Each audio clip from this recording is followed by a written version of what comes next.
Employment visa के ऊपर ये दोबारा मैं एक वीडियो अपडेटेड किस्म की बना रहा हूँ, क्योंकि जैसे जैसे अपडेट्स मेरे पास आती हैं ना, according to the immigration department, जो पीआरओ लोग मेरे साथ कनेक्टेड में होते हैं, ठीक है, और जो लोग ये सर्विसेज दे रहे होते हैं, अब हो रहा क्या है, 2-3 पॉइंट्स आप लोगों ने खुद भी नोट रखने हैं और जानना आपके लिए ज़रूरी है कि 2-3 बेसिस के ऊपर आपका फिर भी रिजेक्शन हो रहा है, इवन दो आपने एम्बेसी से स्टैंप करवा के अपने सर्टिफिकेट दिए हुए हैं।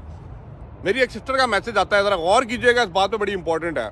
मार्कशीट आपको पता है ना, एक होती है मार्कशीट और एक होती है डिग्री। डिग्री थोड़ी देर बाद मिलती है, मार्कशीट आपको इमीडिएटली मिल जाती है। उन्होंने मार्कशीट के ऊपर सब कुछ स्टैंपिंग, वो कहते हैं ना मोफा की स्टैंप, एम्बेसी की स्टैंप, सब कुछ लगवाने के बाद ये डॉक्यूमेंटेशन अपनी कंपनी को प्रोवाइड किए।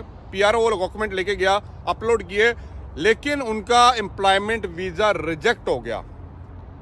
अब सोचने की बात है, डॉक्यूमेंटेशन भी है, पढ़ी लिखी हैं, अच्छी जॉब भी कर रही हैं, अच्छी कंपनी के अंदर भी हैं, लेकिन क्यों ऐसा हो रहा है?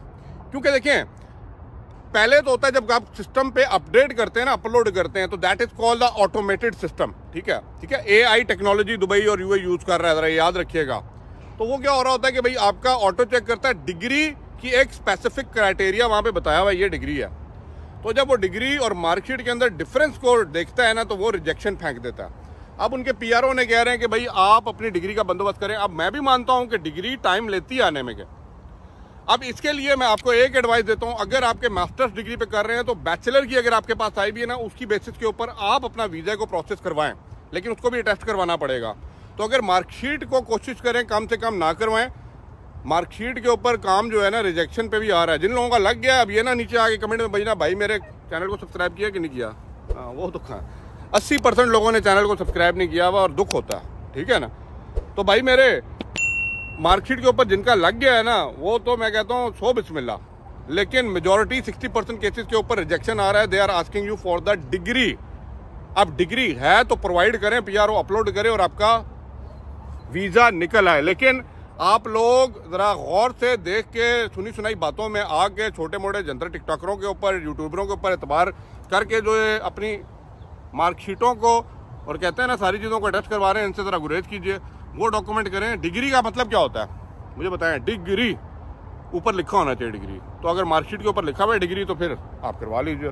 बाकी देखें, अगर लग गया आपका तो हो गया, बट बस मेजॉरिटी केसेस के अंदर रिजेक्ट हो रहा है। सेकेंड थिंग, ये रिजेक्शन सिर्फ आप ही की तरफ से नहीं आ रहा, ये बड़ी इंपॉर्टेंट चीज़ है। रिजेक्शन कंपनी की बेसिस के ऊपर भी आ रहा होता है। क्यों? क्योंकि कंपनी जो है ना, डेमोग्राफिक क्राइटेरिया को मैच नहीं कर रही होती, मीट नहीं कर रही होती, and they got the rejection on the basis of particular Kota for the company. तो अगर उसकी बेसिस पर रिजेक्ट हो रहा है, तो अब भी आपका पीआरओ और कंपनी आपको यही कहते हैं कि भाई आपका डिग्री का मसला है, आपकी नेशनैलिटी का मसला है, पाकिस्तानियों के वीज़े लग ही नहीं रहे। तो ये बात भी आपको समझने वाली है कि आपने स्टेटस चेक कर लेना है कि either the rejection is for, आपका जो आया है वो कंपनी बेसिस के ऊपर आया है या आपके डिग्री बेसिस के ऊपर आया है। ऐसी अपडेट्स आती रहेंगी, वीडियोस आती रहेंगी। बाकी सुखी बातें हम नहीं करते, हवाई फायर नहीं मारते। जो चीज़ अपडेट आती है definitely I will share with you. Channel को लाइक शेयर सब्सक्राइब कर लें, क्योंकि ये इन्फॉर्मेशन आपको और कोई भी नहीं मिल जाएगा। क्योंकि सारे यहाँ पे जो टिकटॉकर यूट्यूबर बैठे हैं, धंधा खोल के बैठे हुए हैं और इनकी इन्फॉर्मेशन अपने धंधे तक की होती है। Self centred